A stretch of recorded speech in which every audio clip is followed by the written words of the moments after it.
प्यारे साथियों नमस्कार, मैं दीपक स्वागत करता हूं आप सभी का बिहार के number 1 YouTube channel DLS education Vidyakul पर। साथियों आप सभी के लिए आज की क्लास जो है बहुत महत्वपूर्ण होने वाला है, क्योंकि आज हम इतिहास में आपका अध्याय नंबर 4 यानी कि भारत में राष्ट्रवाद को पढ़ेंगे। यहां से आपकी परीक्षा में ना बहुत सारे प्रश्न पूछे जाते हैं, चाहे वो ऑब्जेक्टिव ले लीजिए चाहे सब्जेक्टिव ले लीजिए। यानी कि आपने देखा होगा कि जब हम पूरे चैप्टर का ना एक पूरा संपूर्ण अध्ययन कर लेते हैं तो हम उसमें ऑब्जेक्टिव और सब्जेक्टिव प्रश्नों को हल करने में सक्षम होते हैं। तो आज मैं आपको भारत में राष्ट्रवाद से संबंधित ऐसे महत्वपूर्ण पॉइंट को बताऊंगा, ऐसे टॉपिक्स को बताऊंगा, इसको सबको कहानियों के द्वारा समझाऊंगा कि आखिर भारत में राष्ट्रवाद कैसे आया। तो आप सभी के लिए आज की क्लास बहुत खास होने वाली है। आप लोग क्लास को पूरा देखिएगा और पूरा देखने के बाद अगर आपको क्लास पसंद आती है तो आप लोग कमेंट में करके जरूर बताइएगा। तो आइए हम लोग शुरुआत करेंगे भारत में राष्ट्रवाद की। तो आखिर भारत में राष्ट्रवाद क्या है? सीधा सा मतलब अगर आपसे पूछ लिया जाए कि बच्चों आप ये बताओ कि राष्ट्रवाद क्या है, तो आप क्या बताओगे कि सर देश के लिए प्रेम करना ही तो कहलाता है राष्ट्रवाद। ये आपको पता कैसे है? क्योंकि मैंने आपको पिछली क्लासेस में यूरोप में राष्ट्रवाद पढ़ाया था। क्यों क्यों पढ़ाया था मैंने? क्योंकि पूरे विश्व में अगर कहीं से बात की जाएगी राष्ट्रवाद की शुरुआत की, वो कहां से मानी जाती है? वो मानी जाती है आपकी यूरोप से। यूरोप में राष्ट्रवाद की भावना जब उत्पन्न हुई तो मैंने आपको बहुत अच्छी से पढ़ाया है कि यूरोप में सबसे पहले क्रांति कहाँ हुई? फ्रांस में हो जाती है। फ्रांस में क्रांति कैसे हुई? जो लुई 16वां था, लुई 16वां ने इतना अत्याचार कर दिया, लोगों को बहुत सताया और राजतंत्र की स्थापना किया। उसी के बाद कैसे नेपोलियन आता है, नेपोलियन ने प्रजातंत्र की स्थापना की। उसके बाद कैसे मेटरनिक आता है, कैसे वियना कांग्रेस होता है और कैसे करके आपको मैंने यूनान के बारे में बताया। यानी कि सीधा सा मतलब है कि जब देश अपनी आज़ादी की बात को रखने लगता है और वहां के लोग जो है आज़ादी पसंद करने लगते हैं तो यही होना कहलाती है राष्ट्रवाद, यानी कि राष्ट्र का प्रेम कहलाती है। तो भारत में क्या राष्ट्रवाद का उदय कैसे हुआ, इसमें चर्चा करने से पहले हम यहां पर देख रहे हैं ये पुरुष को, ये महापुरुष को देख रहे हैं। महापुरुष यानी कि महात्मा गांधी हैं। महात्मा गांधी ने भारत में राष्ट्रवाद के विकास को क्या कर दिया? पुनर्जागृत कर दिया। यानी कि इन्होंने राष्ट्रवाद की भावना को पैदा करने का सबसे प्रमुख रोल निभाया था। क्या भारत में इनके आने के पहले राष्ट्रवाद नहीं था? बिल्कुल था, लेकिन राष्ट्रवाद को लीड करने वाला कोई नेता नहीं मिला। तो 19वीं सदी में कौन मिला था? आपके महात्मा गांधी, जिन्हें राष्ट्रपिता के नाम से भी जाना जाता है। तो हम आपको आज समझाएंगे कि भारत में राष्ट्रवाद है क्या। तो भारत में राष्ट्रवाद जो है आपके चैप्टर में, जब भारत में राष्ट्रवाद की बात की जाती है तो असहयोग आंदोलन से सविनय अवज्ञा आंदोलन तक चलता है। किंतु यहां तक पहुंचने से पहले मैं आपको एक बात समझाना चाहता हूं। बात यह है कि अगर मान लीजिए कि आपने भारत में राष्ट्रवाद के बारे में, आपसे भारत में चर्चा कर रहा है, राष्ट्रवाद की बात की जा रही है, तो देखिए सबसे पहले तो आपको पता है कि पूरे विश्व में राष्ट्रवाद कहां से पनपा, तो आप कहोगे यूरोप से। कहां से? यूरोप से राष्ट्रवाद। यूरोप से ही कहां राष्ट्रवाद उत्पन्न हुआ? पूरे विश्व में अलग अलग जगहों पे। यानी कि आप कह सकते हो कि भारत में राष्ट्रवाद भी कहां से उत्पन्न हुआ?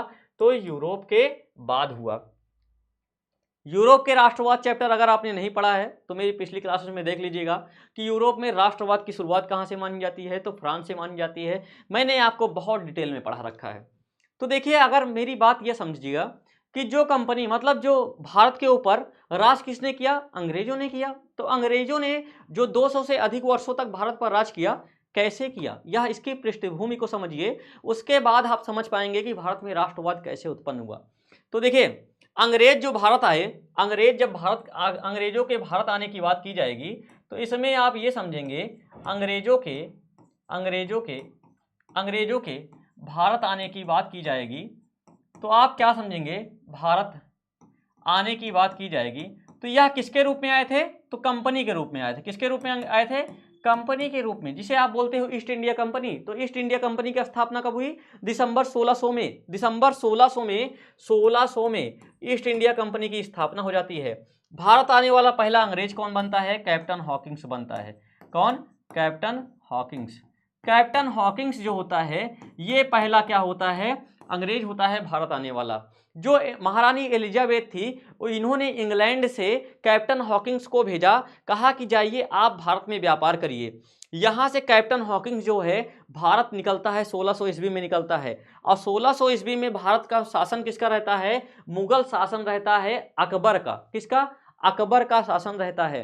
और 1600 ईस्वी में जब वह इंग्लैंड से निकलता है, इंग्लैंड से भारत आने में इसको लगता है 5 वर्ष। तो 1605 में यह पहुंचता है तो देखता है कि मुगल सम्राट जो थे अकबर जो है उनकी मृत्यु हो चुकी है और उनका पुत्र जो था जहांगीर, ये किसके दरबार में पहुंचता है? जहांगीर। तो ये सब प्रश्न पूछे जाते हैं इतिहास के कि जो कैप्टन हॉकिंस था किसके दरबार में पहुंचा? जहांगीर।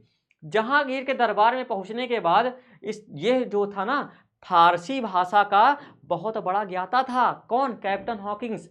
कैप्टन हॉकिंस आता है और फारसी भाषा में इनसे बात करता है। किससे? जहांगीर से। और जहांगीर काफी प्रसन्न हो जाते हैं। सीधी सी बात है, प्रसन्न क्यों होते हैं? जैसे अभी देखिए मैं आपसे हिंदी में बात कर रहा हूं और कोई अंग्रेज आकर अभी आपको पढ़ाए और वो हिंदी में बात करे, तो बेटा आप किससे खुश होगे? कहोगे वो अंग्रेजवा कितनी अच्छी बात कर रहा है, हिंदी में गजब पढ़ाता, भाई कैसे हो तुम लोग, ऐसे ना। तो क्या होगा इन्हीं सब चीजों को देखकर कि एक अंग्रेज फारसी भाषा में बात कर रहा है, मुगल सम्राट बहुत खुश हो जाते हैं और इसको कंपनी की स्थापना करने के लिए क्या करते हैं? पत्र भी दे देते हैं। तो 1608 में ये जो आपका कैप्टन हॉकिंस था 1608 में सूरत में क्या कर देता है? कंपनी की स्थापना कर देता है। यानी कि अंग्रेजों को पहली बार अस्थाई चीजें मिल जाती हैं, अस्थाई निवास मिल जाता है भारत में। कंपनी की स्थापना कर देता है सूरत में 1608 में। यहीं से ईस्ट इंडिया कंपनी की नींव पड़ जाती है साथियों। तो मतलब क्या हुआ 1608 से लेकर आप बातें चलती हैं कहां तक? 1757 तक। ये 1757 क्या है? तो 1757 में देखिए भारत में अगर शासन की बात जब भी की जाती है तो पहले तो कौन था? अंग्रेजों के पहले कौन था? मुगल था। कौन था? मुगल था। अंग्रेजों के पहले कौन था? मुगल। मुगलों के बाद कौन आते हैं? अंग्रेज आते हैं, है ना। तो अंग्रेज जो थे ना, ये मुगलों से इनके बीच में क्या होता है? युद्ध होता है। कब होता है? पहला होता है 1757 में, जिसे क्या बोलते हो? प्लासी का युद्ध बोला जाता है। ठीक है, प्लासी का युद्ध बोला जाता है। तो प्लासी का युद्ध कहाँ हुआ था? बंगाल में हुआ था। जहां पर क्या होता है, इसमें अंग्रेजों की विजय हो जाती है। क्या? अंग्रेजों की क्या हो जाती है? विजय हो जाती है। अंग्रेजों की क्या होती है? विजय हो जाती है। ठीक है, अंग्रेजों की क्या हो जाती है? विजय। प्लासी का युद्ध पहली बार अंग्रेजों के द्वारा लड़ा गया। अंग्रेजों और क्या हुआ? मुगलों के बीच लड़ा गया, जिसमें क्या हो जाता है? अंग्रेजों की विजय हो जाती है। यानी कि कैसे विजय हुआ? आपको लग रहा होगा कि अंग्रेज जो आए थे मुट्ठी भर अंग्रेज थे और क्या हुआ? संख्या में बहुत कम थे अंग्रेज, और फिर भी इन्होंने भारत पर राज किया। तो रीजन क्या थे? कारण क्या थे? तो इसमें बहुत बड़ा कारण था साथियों कि भारत के लोग ही। जब यहां पर अंग्रेजों और मुगलों के बीच में युद्ध हो रहा था तो जो भारत के लोग थे वो बहुत खुश हो रहे थे। क्यों खुश हो रहे थे? कि मतलब अंग्रेज मार रहे हैं मुगलों को और भारत के लोगों ने क्या किया? देखते रह गए कि वाह क्या बात है। अगर कभी भी मैं आपसे दो प्रश्न पूछूंगा आपसे, मुगल और जैसे भारत पर मुगलों का शासन था, अंग्रेजों का भी शासन था, तो इन दोनों में अंतर क्या था? प्रमुख अंतर भारतीयों के लिए यह था कि जो मुगल बाहर से आए थे, भारत पर राज करने लगे, भारत में रहने लगे, इन्होंने भारतीय संस्कृति को अपनाया और भारत के लोगों को अपना माना। यानी कि शासन तो किया ही, किंतु इनकी सबसे प्रमुख बात थी मुगलों की कि यह जो भारत की चीजें थी, भारत का धन था, ये विदेश नहीं भेजते थे। और जो अंग्रेज थे, अंग्रेज क्या करते थे कि भारत का जो धन था वो सीधे क्या करते थे? सभी चीजों को उठाकर इंग्लैंड भेज देते थे।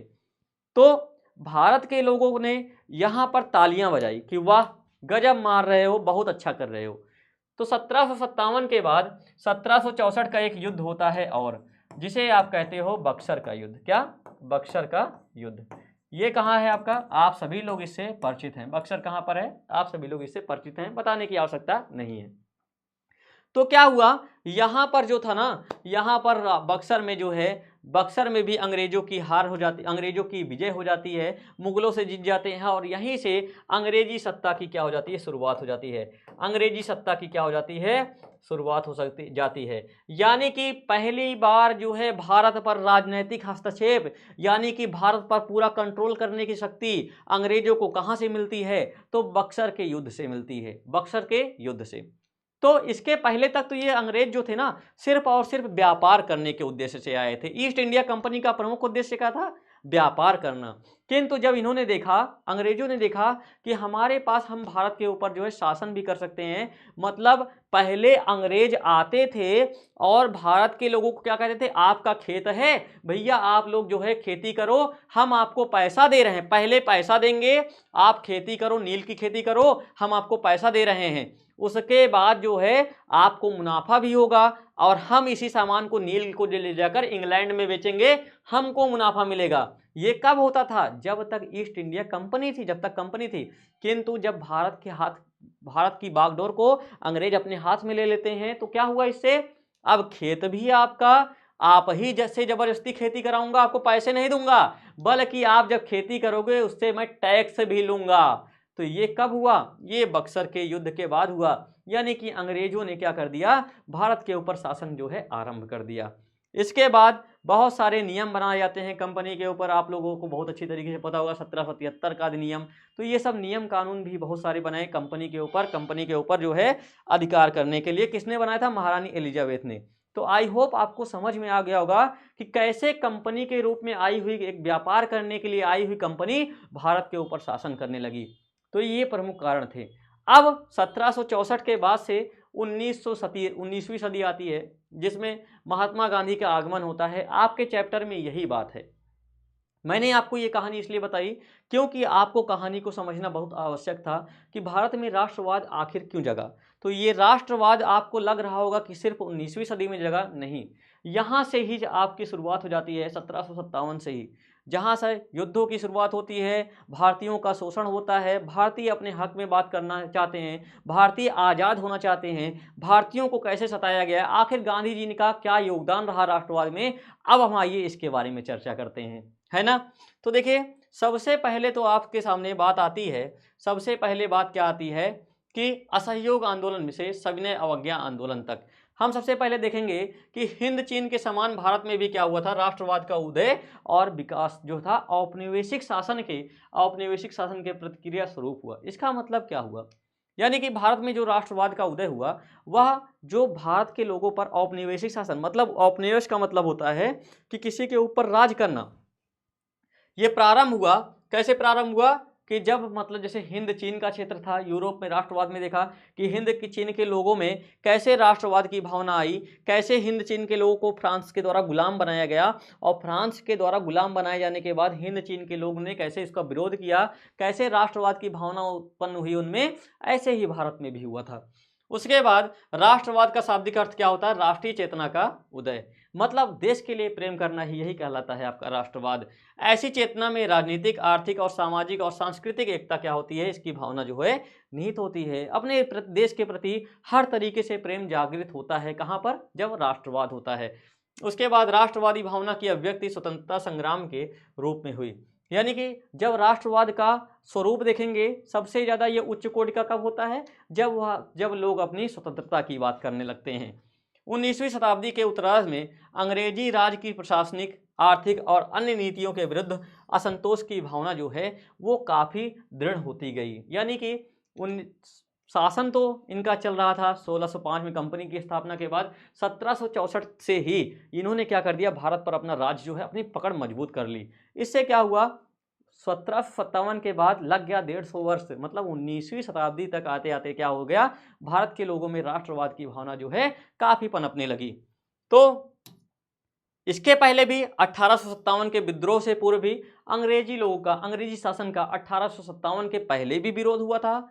चाहे आप कोल विद्रोह ले लो, चाहे पावना विद्रोह ले लो, तो ये सब विद्रोह भी हुआ था, जिसमें आपका क्या हुआ था, लोगों ने, भारत के लोगों ने अंग्रेजों का विरोध किया था। अंग्रेजों का विरोध प्रमुखता इसलिए किया जाता था क्योंकि यह जो था ना, सिर्फ राजनीतिक हस्तक्षेप नहीं करते थे, धार्मिक हस्तक्षेप भी करते थे। अगर आपसे पूछा जाए कि जैसे 1857 की क्रांति का प्रमुख कारण क्या था, वहां पर भी धार्मिक हस्तक्षेप अंग्रेजों के द्वारा दिखाया गया। क्यों दिखाया गया था, क्योंकि डायरेक्ट अंग्रेजों ने क्या कहा कि आप जो है ये जो कारतूस है, इसका प्रयोग, अपनी कारतूस जो थी ना, 1857 की क्रांति का प्रमुख उद्देश्य था, कैसे हुई थी, मतलब जो ब्राउन बैस नामक एक कंपनी थी, ब्राउन बैस नामक एक कंपनी, गोली थी, गोली, उसको क्या करना था, अगर गोली चलाना है ना तो उसको ऐसे काट कर छील के थूकना, फेंकना होता था, उसके बाद गोली भरी जाती थी। तो लेकिन जो काट के फेंकते थे, उसमें सुनने में आया कि ऐसा ही इसमें गाय की चर्बी मिली हुई है। तो मंगल पांडे को आप जानते हैं, तो ये इन्होंने सबसे पहले विरोध किया। और जब देखा जाकर कि हाँ इस जो गोली है इसमें गाय की चर्बी मिली हुई है, तो क्या किया उन्होंने जो है अपने जो उनके सेना के प्रमुख थे उनकी ही गोली मारकर हत्या कर दी जाती है, उनको मार देते हैं। तो क्या हुआ, अंग्रेजों का प्रमुखता विरोध जो हो रहा था भारत में धार्मिक हस्तक्षेप के कारण ही हो रहा था। तो देखिए भारत में 1857 के पहले भी विरोध हुआ, 1857 के बाद भी विरोध हुआ, लेकिन राष्ट्रवाद की जब अवधारणा की बात की जाएगी तो 19वीं सदी में ज्यादा देखने को मिलता है।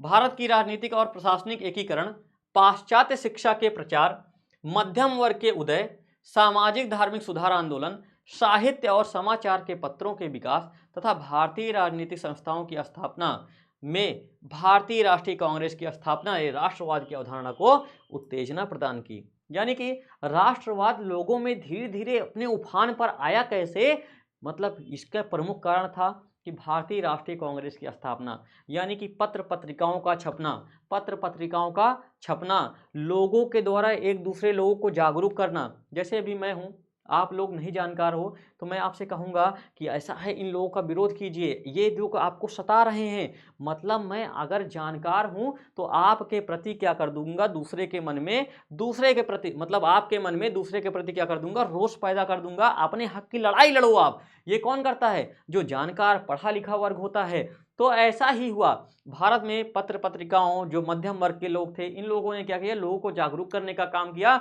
और सबसे ज्यादा राष्ट्रवाद में भावना निभाने, राष्ट्रवाद के उदय में जो था सबसे ज्यादा रोल निभाने वाला कौन सा था, भारतीय राष्ट्रीय कांग्रेस, जिसकी स्थापना एक अंग्रेज ने की थी, ए ओ ह्यूम ने की थी। भारतीय राष्ट्रीय कांग्रेस की स्थापना अंग्रेज ने इसलिए की क्योंकि वह चाहते थे कि भारत में 1857 की तरह के से कोई और एक क्रांति न छिड़ जाए, यह प्रमुख कारण था। ठीक है, तो आप सभी को बहुत ज़्यादा डिटेल में बताने से मतलब नहीं निकलेगा, क्योंकि अगर आप लोगों को मैं भारतीय राष्ट्रीय कांग्रेस के बारे में बताऊंगा तो 1 घंटा भी लग सकता है। तो देखिए, मैंने कहा कि भारत के राष्ट्रवाद में उदय में भारतीय राष्ट्रीय कांग्रेस ने भी प्रमुख भूमिका निभाई थी, क्योंकि भारत के प्रमुखता लोग इस संस्था में जुड़े हुए थे। तो कांग्रेस के नेतृत्व में राष्ट्रीय स्वतंत्रता संघर्ष आरंभ हुआ। यह संघर्ष विभिन्न चरणों में हुआ। तो जैसे 1919 से 1947 तक के चरण में महात्मा गांधी जी की निर्णायक भूमिका थी, अतः भारतीय राष्ट्रीय आंदोलन का यह काल गांधी युग के नाम से जाना जाता है। तो 1919 से 1947 तक का जो युग था, ये किसके नाम से जाना जाता है, गांधीवादी युग के नाम से। क्या 1919 के पहले गांधी जी नहीं आए थे? बिल्कुल आए थे। आज हम इस चैप्टर में इन्हीं के बारे में अध्ययन करेंगे। ठीक है, तो देखिए, तो गांधी जी के 3 सशक्त आंदोलन चलाए गए थे। कौन कौन सा? असहयोग, सविनय अवज्ञा और भारत छोड़ो आंदोलन। ये कौन से थे? 3 सशक्त आंदोलन थे, जिसके द्वारा अंग्रेजों को काफी क्षति प्राप्त होती है। इसके पहले भी अगर आपसे चर्चा की जाए तो गांधी जी भारत कब आए थे? आप सभी को पता है कि जब भी गांधी जी का भारत आगमन होता है, गांधी जी का भारत आगमन की बात की जाए, जी का भारत आगमन, ये कब हुआ था? तो ये हुआ था, आप सभी को पता है, कब? 9 जनवरी 1915। उसके बाद ये क्या करते हैं, 1916 में साबरमती आश्रम की स्थापना करते हैं। साबरमती आश्रम की स्थापना करते हैं। उसके बाद 1917 में क्या करते हैं, प्रथम सत्याग्रह का प्रयोग करते हैं, जो कि कहाँ हुआ था? चंपारण में हुआ था। कहाँ पर? चंपारण में। किसने बुलाया था इनको? राजकुमार। किसने बुलाया था? ये बिहार के एक व्यक्ति थे, किसान थे, क्या नाम था इनका? राजकुमार शुक्ल नाम था। इन्होंने ही गांधी जी को पहली बार चंपारण बुलाया था। ये एक चर्चा है, थोड़ी सी इनके बारे में जानना आवश्यक था, लेकिन मैं आपको आज बताऊंगा कि इनके द्वारा 3 सशक्त आंदोलन कैसे चलाए गए थे, इसकी पृष्ठभूमि क्या थी। ठीक है, तो देखिए, इन आंदोलनों ने भारतीय स्वतंत्रता को अवश्यंभावी बना दिया। ठीक है, भारत अनेक छोटे छोटे राज्यों में विभक्त था। इस समय स्थानीय भावना प्रभावी थी, मतलब जब भारत छोटे छोटे राज्यों में विभक्त था तो लोगों में एकता की भावना जो थी वो काफी दृढ़ नहीं थी, काफी मजबूत नहीं थी। विखंडित होने के कारण प्रत्येक राज्य, वहां के निवासियों की सोच अपने तक ही सीमित थी। यह एक संपूर्ण राष्ट्र की चेतना का अभाव था। यानी कि भारत के जो रजवाड़े थे, छोटे छोटे भारत के देश के जो मतलब कई हिस्से थे वो छोटे छोटे राज्यों में बटे थे। तो लोग जो है सीमित थे, वो अपने बारे में, अपने राज्यों के बारे में ही सोच सीमित रखते थे, मतलब पूरे देश के बारे में सोच ही नहीं पाते थे। और इन सभी इकाइयों का एक सूत्र में बांधने का प्रयास नहीं किया गया था। 19वीं शताब्दी के बाद से परिस्थितियां क्या होने लगी, बदलने लगी। अंग्रेजी सरकार की औपनिवेशिक नीति की प्रतिक्रिया सभी राज्यों में क्या होने लगा, सभी राज्यों में कल्पना को मूर्त स्वरूप प्रदान किया गया। लोग अपने आप को एक देश के निवासी मानने लगे। तो 19वीं शताब्दी आने तक लोगों ने क्या कहा कि ये जो हमारा राज्य है, ये राज्य किससे मिलकर बना है, तो हमारे देश में है। मतलब राज्य जो है यह तो आवश्यक है, देश को भी एक रखना आवश्यक है। ये भावना जो है लोगों में धीरे धीरे पनपने लगी। राजनीतिक, सामाजिक, धार्मिक, आर्थिक एकीकरण के प्रयास किए जाने लगे। मतलब लोगों को इकट्ठा करने का प्रयास किया जाने लगा, चाहे वो राजनीतिक कारण हो, चाहे आर्थिक हो, चाहे वो धार्मिक कारण। मतलब धर्म से, जैसे भारत में विभिन्न धर्म के लोग रहते हैं, तो क्या किया लोगों ने, सोचा कि क्यों किसी भी धर्म के लोग को अलग न जाने दिया जाए, सभी आपस में भाई हैं, चाहे वो हिंदू हो, मुस्लिम हो, सिख हो, ईसाई हो, सभी आपस में ही जुड़कर क्या करें, अंग्रेजों का विरोध करें। लोगों ने अपने देश के प्रति लगाव की भावना बढ़ी और राष्ट्रीय चेतना का विकास होने लगा। तो जब भारत के लोग इकट्ठा होने लगे, एक होने लगे, तो दो लोगों में क्या होने लगा, राष्ट्रवाद की भावना पनपने लगी। इसी के साथ राष्ट्रवाद की भावना भी काफी बलवान हुई। इसी राष्ट्रवादी भावना के विकास के साथ संपूर्ण देश ने औपनिवेशिक शासन की क्या समाप्ति के लिए स्वतंत्रता संग्राम चलाया, जिसकी परिणति अंग्रेजी शासन की समाप्ति में हुई। तो जब लोगों के अंदर राष्ट्रवाद की भावना धीरे धीरे पनपने लगी, तो लोगों ने क्या कर दिया, राष्ट्रवाद की भावना जो है छेड़ दिया। लोगों ने क्या कर दिया, अंग्रेजों का विरोध कर दिया, और परिणामता यह हुआ कि अंग्रेजों को भारत देश छोड़कर जाना पड़ा। ठीक है, तो आइए हम थोड़ा सा इसके बारे में चर्चा करते हैं विस्तार रूप से कि आखिर जो है भारतीय राष्ट्रवाद के उदय के कारण क्या थे, भारत के लोगों में राष्ट्रवाद पनपा कैसे। ठीक है, तो देखिए 19वीं शताब्दी में भारत के राष्ट्रवाद के उदय के अनेक कारण थे। तो पहला था अंग्रेजी साम्राज्यवाद के विरुद्ध असंतोष। तो भारतीय राष्ट्रवाद के विकास का सबसे प्रमुख कारण क्या था, अंग्रेजी नीतियों के प्रति बढ़ता असंतोष। अंग्रेजी सरकार की प्रशासकीय नीतियों के शोषण के शिकार देशी रजवाड़े, तालुकेदार, महाजन, कृषक, मजदूर, मध्यम वर्ग सभी बने। यानी कि जो अंग्रेज थे, यह जो थे भारत के सभी वर्ग का शोषण करते थे। मतलब चाहे वो रजवाड़े हो, रजवाड़ों का भी शोषण होता था, मतलब रजवाड़े अपनी बात को रख नहीं पाते थे। चाहे कृषक वर्ग हो गया, उनको भी परेशान करते थे। चाहे मजदूर वर्ग हो गया, उनको भी परेशान करते थे। चाहे पूंजीपति हो गए, उनको भी परेशान करते थे। उनकी नीतियां ही ऐसी थी कि भारत के लोगों का धन लूटकर हम ब्रिटेन भेज सकें। तो भारत के लोगों में असंतोष उनकी नीतियों के कारण ही बढ़ा। तो देखिए पूंजीपति वर्ग भी सरकार की भेदभावपूर्ण आर्थिक नीति से असंतुष्ट था। बुद्धिजीवी वर्ग बढ़ती बेरोजगारी, व्यक्तिगत स्वतंत्रता एवं विचार अभिव्यक्ति तथा राजनीतिक अधिकारों के कारण इनसे क्या था, क्षुब्ध था। मतलब जो पढ़े लिखा वर्ग था वो सोच रहा था कि भारत में जो है क्या हो रहा है, बेरोजगारी बढ़ रही है, तो इससे परेशान था। जो पूंजीपति वर्ग थे उनके ऊपर इतना नियंत्रण लगा दिया गया कि पूंजीपति वर्ग भी परेशान थे। तो पहला जो कारण था प्रमुख कि अंग्रेजी साम्राज्य के विरुद्ध जो है असंतोष जो था ना, इसी के कारण क्या हो गया, राष्ट्रवाद की भावना जो है उत्पन्न होती है। उसके बाद दूसरा क्या था कि अंग्रेजी साम्राज्यवाद के विरुद्ध असंतोष को आपने देखा। दूसरा था आर्थिक कारण। आर्थिक कारण क्या मतलब होता है, आर्थिक जहां भी लगे पैसे का लेन देन। तो मतलब क्या था कि जो भारत के लोग थे, जैसे भारत में जो राष्ट्रवाद की भावना कैसे उत्पन्न हुई कि मतलब क्या हो गया, औद्योगिक क्रांति हो गई। औद्योगिक क्रांति के बाद क्या हुआ, ब्रिटेन में भी मशीनों का आविष्कार हो गया। जो भारत के किसान के लोग थे, जो भारत के कृषक मजदूर वर्ग थे, जो कि आपके क्या करते थे, नील की खेती करते थे, जो सिलाई बुनाई का काम करते थे, ये लोग क्या हो गया, जो खेती पर ही जिनकी जो पहले जो भारत की अर्थव्यवस्था थी कृषि पर आधारित थी, है ना। तो वह क्या हो गई, भारत की अर्थव्यवस्था जो हो गई वो बहुत गड़बड़ा गई, क्योंकि भारत ब्रिटेन में क्या हो गया था, तो औद्योगिक क्रांति हो गई थी। तो जब लोगों के पास धन का अभाव हो गया तो यह देखा कि यह क्यों हुआ, मतलब ब्रिटेन के लोगों ने ही ब्रिटेन से ही तो मानी जाती है ना, औद्योगिक क्रांति की शुरुआत। तो जो लोगों के पास धन का अभाव हुआ ना, यही क्या था, भारत के राष्ट्रवाद के उदय के कारण। अंग्रेजी शिक्षा का प्रचार। तीसरा राष्ट्रवाद के उदय में तीसरा प्रमुख कारण था अंग्रेजी शिक्षा का प्रसार होना। मतलब भारत के लोगों को अंग्रेजी पाश्चात्य शिक्षा मतलब पश्चिमी शिक्षा देनी जाने लगी। मतलब जो भारत की नींव थी, भारत के लोग जो थे हिंदी भाषी वर्ग के लोग थे, उनको अब अंग्रेजी शिक्षा दी जाने लगी थी और यह भारत के लोगों को पसंद नहीं आती थी। यह भी राष्ट्रवाद के उदय में एक प्रमुख कारण बनता है। चौथा है मध्यम वर्ग का उदय। मध्यम वर्ग का उदय का मतलब था कि जो मध्यम वर्ग था, जो बीच का वर्ग था ना, वह अंग्रेजी शासन में क्या दिन ब दिन क्या होने लगा, उदय इसका क्या होने लगी, बढ़ोतरी होने लगी। जैसे अंग्रेज क्या करते थे, अगर मान लीजिए कि आप कृषक हैं, आप भूमि के स्वामी हैं, तो क्या करते थे, एक गांव के किसी भी जैसे आप प्रधान मानते हो, किसी भी एक व्यक्ति को लेते थे, पकड़ते थे, कहते थे कि आप टैक्स की वसूली जो है आप करेंगे। तो इससे क्या होता था, मध्यम वर्ग का भी उदय होने लगा। उसके बाद साहित्य एवं समाचार पत्रों का योगदान भी।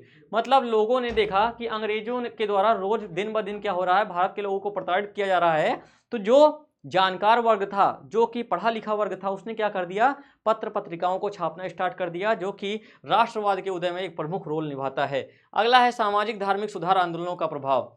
यानी कि जो विभिन्न प्रकार से लोगों के धर्म में शोषण, धार्मिक शोषण हो रहा था अंग्रेजों के द्वारा, तो लोगों ने जागरूक किया, लोगों ने एक दूसरे को क्या कहा, जागरूक किया, कहा कि ये जो है अंग्रेजों के द्वारा गलत किया जा रहा है। यह भी एक प्रमुख कारण था कि सामाजिक धार्मिक सुधार आंदोलनों का प्रभाव भी के कारण भारत में राष्ट्रवाद का उदय हुआ। और पश्चिमी सभ्यता संस्कृति से संपर्क होना, यानी कि भारत के लोगों से मतलब क्या हो रहा था, ब्रिटेन के लोगों को भारत लाया जा रहा था और भारत के लोगों से शादी विवाह करा, भारत की लड़कियों से जबरदस्ती शादी करा। जो वहाँ के बेरोजगार नल्ले थे उनको लाकर भारत के लोगों से शादी कराई जाती थी और उनका धर्म परिवर्तन कराया जाता था। मतलब क्या, पश्चिमी सभ्यता को भारत में बढ़ाया जा रहा था।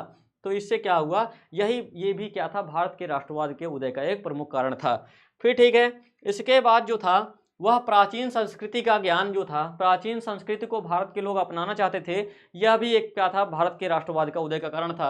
प्रजाति विभेद की नीति, मतलब लोगों में रंग भेद की नीति जो डालना, यह भी मतलब क्या, भारत के लोग जो था काले माने जाते थे, अंग्रेज गोरे थे, तो काला और गोरे का भेद होना भी क्या था, ये क्या था, आपका प्रमुख कारण था राष्ट्रवाद का। अगला है भारत का राजनीतिक एकीकरण। भारत का राजनीतिक एकीकरण भी होना भी क्या था, यह भी एक प्रमुख रोल निभाता है। भारत की सरकार की प्रतिगामी नीतियां और राजनीतिक संस्थाओं का योगदान भी क्या माना, भारत के राष्ट्रवाद में प्रमुख कारण माना जाता है। ठीक है, आई होप आपको ये बातें मेरी समझ में आ रही होंगी। तो देखिए, अब हम थोड़ा सा देखेंगे महात्मा गांधी के द्वारा, महात्मा गांधी के आगमन के बारे में देखेंगे। महात्मा गांधी के बारे में थोड़ा सा परिचय देखेंगे। तो देखिए, महात्मा गांधी द्वारा दक्षिण अफ्रीका में सत्याग्रह का यानी गांधी युग का पहला प्रयोग किया गया। तो आपसे तो पहले ये भी पूछा जाता है कि गांधी जी ने पहले सत्याग्रह का प्रयोग कहाँ किया था, तो दक्षिण अफ्रीका में किया था। कहाँ था, दक्षिण अफ्रीका में। इनका पूरा नाम क्या था, मोहनदास करमचंद गांधी। कहाँ हुआ था जन्म इनका, 2 अक्टूबर 1869 को गुजरात के पोरबंदर में हुआ था। कहाँ हुआ था, गुजरात के पोरबंदर में।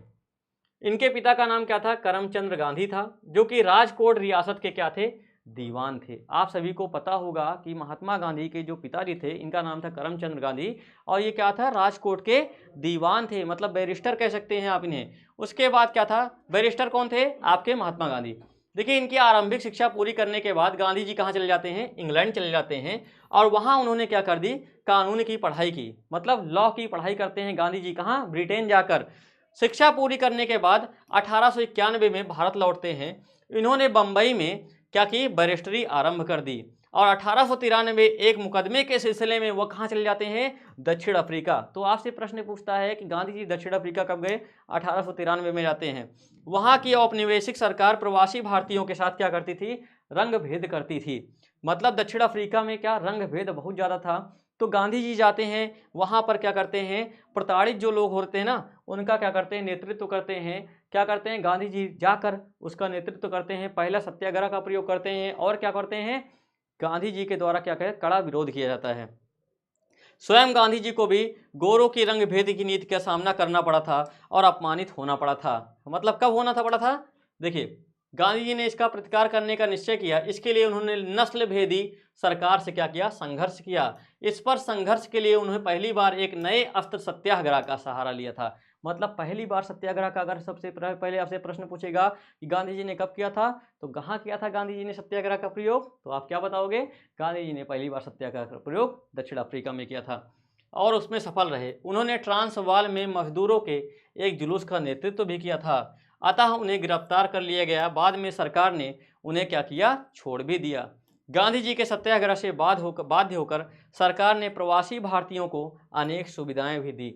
यानी कि गांधी जी के द्वारा जो भी सत्याग्रह का प्रयोग किया यह सफल रहा। जो लोगों को प्रताड़ित किया जा रहा था दक्षिण अफ्रीका में, जो उनके द्वारा जो उनकी नीतियां थी दक्षिण अफ्रीका की, वो क्या हो गई, बदल जाती है। किसके बाद, गांधी जी के कड़े विरोध के बाद।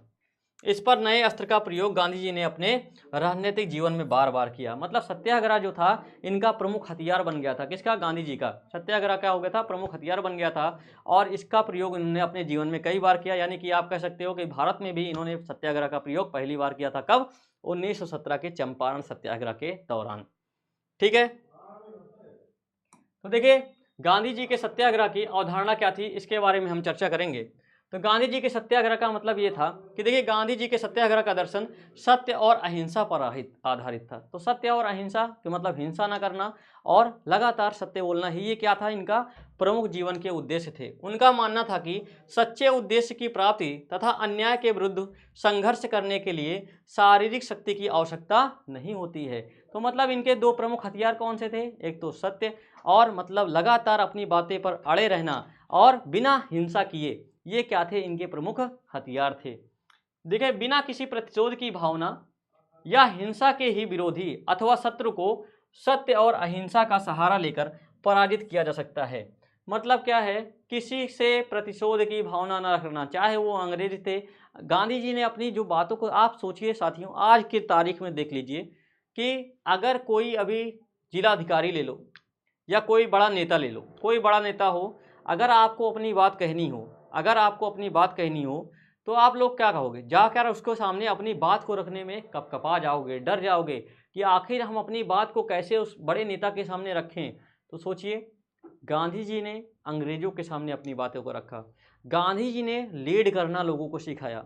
तो आप लोगों के सामने जो था, गांधी जी एक रोल मॉडल होने चाहिए आपके।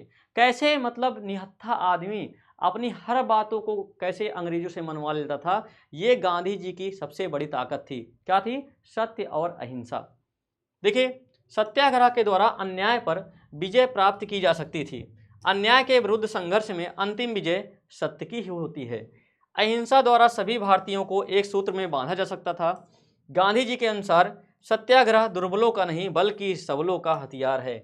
मतलब गांधी जी ने सत्याग्रह को इसीलिए अपनाया था कि यह जो है किसी भी व्यक्ति को, पहली बात तो जैसे भारत में लोगों के ऊपर आपने देखा 1857 की क्रांति हुई, काफ़ी लोग मारे जाते हैं। उसके बाद आपने देखा कि जलियांवाला बाग हत्याकांड में भी काफ़ी लोग मारे जाते हैं। तो मतलब ये क्या, गांधी जी चाहते थे कि अपनी बातों को मनवा भी लिया जाए और जो जान माल की हानि हो वो बिल्कुल शून्य हो। तो इसीलिए इन्होंने सत्य और अहिंसा को ज़्यादा जोर दिया था, सत्य और अहिंसा पर ज़्यादा जोर दिया था। तो देखिए इसमें प्रश्न बनने वाली बात क्या आती है, तो इसमें प्रश्न तो सबसे पहले यही बनता है कि आपसे पूछा जाता है कि गांधी जी भारत कब लौटे, तो आप क्या बताओगे, 9 जनवरी 1915 को लौटते हैं। पहली बार इन्होंने सत्याग्रह का प्रयोग कब किया, तो 1917 में। कहाँ किया था, चंपारण में। चंपारण में आखिर हुआ क्या था, तो चंपारण में आखिर हुआ क्या था, इसके बारे में थोड़ा सा हम चर्चा कर लेते हैं। तो जब भी आपसे बात की जाएगी चंपारण में, तो गांधी जी को सबसे पहले तो आपसे पूछता है कि चंपारण आने का न्योता किसने दिया था। चंपारण सत्याग्रह कब हुआ था, 1917 में। तो देखिए 1916 में इनकी मुलाकात कहाँ होती है, लखनऊ में। किससे होती है, राजकुमार शुक्ल से। कौन, राजकुमार शुक्ल से। देखिए राजकुमार शुक्ल जो थे, राजकुमार शुक्ल, ये कहाँ के थे, बिहार के थे, बिहार के थे।